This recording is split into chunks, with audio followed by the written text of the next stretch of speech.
Hello everyone! So today we're going to be continuing our Empires A to Z series by looking at a scenario where Angola forms an empire. Angola is a nation located on the western coast of the southern part of Africa. The country has a varied geography, with rainforests in the north, arid savannas in the center, hot river valleys in the southeast, deserts in the southwest, and dry hills and mountains near the western coastline. It has a population of roughly 37 million people, and it's the 61st largest economy in the world. Angola achieved its independence from its colonial overlord Portugal in 1975, but the country immediately fell into civil war. The Angolan Civil War lasted 26 years and resulted in Angola becoming a multi-party republic. Unfortunately, the war destroyed much of the nation's infrastructure and left devastation across the country. Critical infrastructure such as bridges and railroads were either completely destroyed or left in serious disrepair. Many parts of the Angolan countryside were deemed too dangerous due to extensive landmine use in both wars. Corruption became deeply seated into the nation's government, leading to vast economic and political inequality. But recently, things have begun to change, as the notoriously corrupt previous president, Jose Eduardo dos Santos,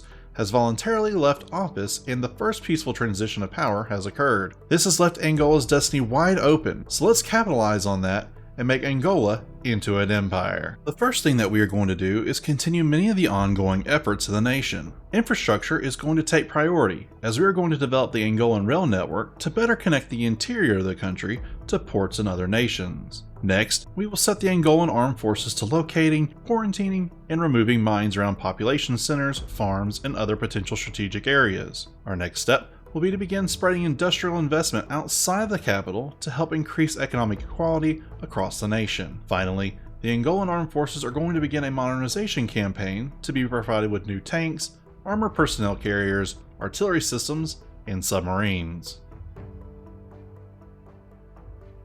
In the Angolan exclave of Cabinda, the rebel movement, the Front for the Liberation of the Enclave of Cabinda, or FLEC, begins to step up its attacks against Angolan forces in the province. In a wave of terrorist attacks, the rebels manage to destroy key infrastructure that results in the complete stoppage of oil production. Taking the threat seriously, Angola reinforces its position and begins an active campaign to stamp out FLEC once and for all. During the operation, the Angolan army captures FLEC's leader and discovers that the Democratic Republic of the Congo, or DRC, has been secretly giving the rebels aid in the forms of money and weapons. Documents found implicate the DRC's active involvement in aiding the rebels, in hopes that the DRC may take the oil-rich region for themselves. Unsurprisingly, Angola takes offense to this and mobilizes its army to attack the DRC. The Angolan armed forces begins its offensive by attacking in the north and southeast. In the north, they quickly take Matadi, before meeting the forces coming out of Cabinda and close off the DRC's access to the Atlantic Ocean. In the southeast, Angolan forces take Tololo on the border before advancing to take Kolwezi. From there, they take the city of Likasi and surround the major city of Lubumbashi. The Congolese army launches its own counterattack at the forces east of Matadi, but the lack of unit organization and inferior equipment results in a major rout of Congolese forces. The Angolan army renews its assault in the north and surrounds the capital of Kinshasa. With two large sieges ongoing, the Angolan army commits to securing more territory by taking Kikwit in the north and Kamina in the south. This overextends Angola's lines, and the entire conflict comes to a crawl. To break the deadlock, the Angolan army commits an extra 10,000 troops to the siege of Lubumbashi, which leads to the surrender of the city. The DRC reaches out for a ceasefire, and both sides meet to determine the end of the war. In the peace deal, the DRC seizes the territory west of the Nkisi River, plus the majority of the Congo, Lualaba, and Haut-Katanga provinces to Angola. The Congolese president also claims responsibility for supporting the rebels in Cabinda and resigns shortly after. Following their staggering victory over the DRC, the Angolan government takes a more jingoist stance on African affairs. Angola begins to invest and send more support to its Lusophone brother Mozambique, which results in a period of rapid economic growth and stabilization in both nations. Angola also sends an additional 1,000 troops to destroy the Islamic insurgency in Cabo Delgado. The relationship between the two nations soon takes the form of an alliance, as Angola helps rebuild and train the Mozambican armed forces. With their alliance established, Angola and Mozambique begin to make plans for the future of southern Africa. As Mozambique becomes more economically secure, it becomes more heavy-handed in its approach to its neighbors. Fearing that Angola and Mozambique might attempt to invade in the future, Malawi, Zambia, and Zimbabwe form a mutual defense pact in order to help safeguard one another. Seeing an opportunity, Angola and Mozambique conduct military exercises along their borders to attempt to provoke one of the members into a conflict. In response to the exercises, Malawi shuts down access to the Nacala Railway. Mozambique orders that they reopen the railway, but Malawi refuses. With critical coal and timber exports stacking up at Tet, Mozambique declares war on Malawi and launches an invasion. Feeling that the Mozambican war declaration was unjustified, Zimbabwe and Zambia mobilize their militaries and declare war on Mozambique.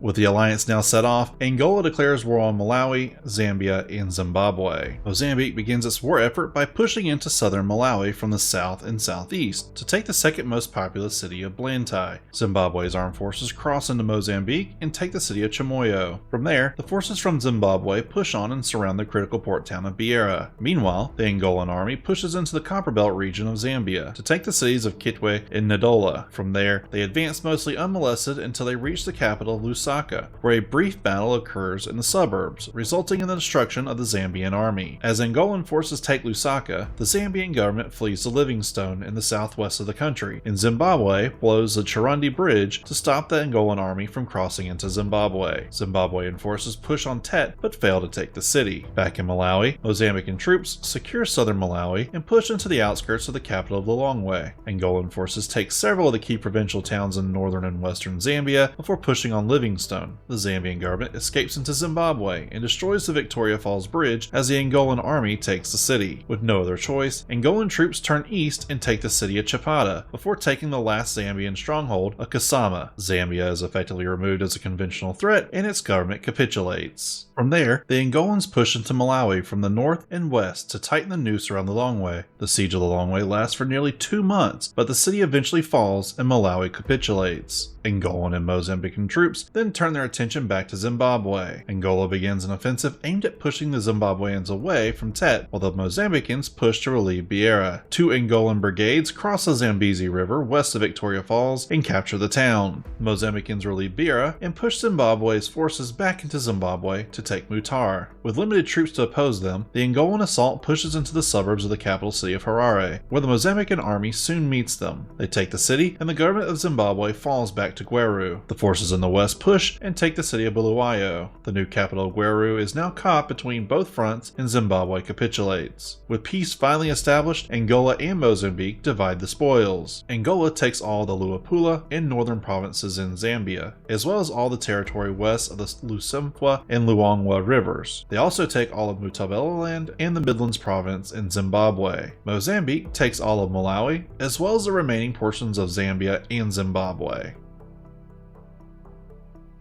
As the Rhodesian War waged to their north, the remainder of the South African development community faced a difficult decision. With the militaristic and expansionist alliance of Angola and Mozambique on its borders, how long would it be before the remaining members came under attack? Led by South Africa, Namibia, Botswana, and Eswatini create an alliance to defend each other from attack. The South African Cold War begins, and both sides prepare for a future conflict. Following 2 decades of tense relations, Angola sees an opportunity to weaken South Africa. Angola begins a covert operation to supply separatists in South Africa's Western Cape with weapons and funding to rebel against South Africa. While at first successful, the operation is soon discovered and relations approach a breaking point. The final straw is broken when an Angolan warship is torpedoed by a South African submarine in international waters off the coast of Namibia. South Africa claims that the attack was in response to the Angolan ship first dropping depth charges on the submarine. Meanwhile, Angola claims it was an unprovoked attack and declares war on South Africa. Mozambique honors its alliance and declares war on South Africa as well. The South African alliance system is stripped and the South African Cold War goes hot.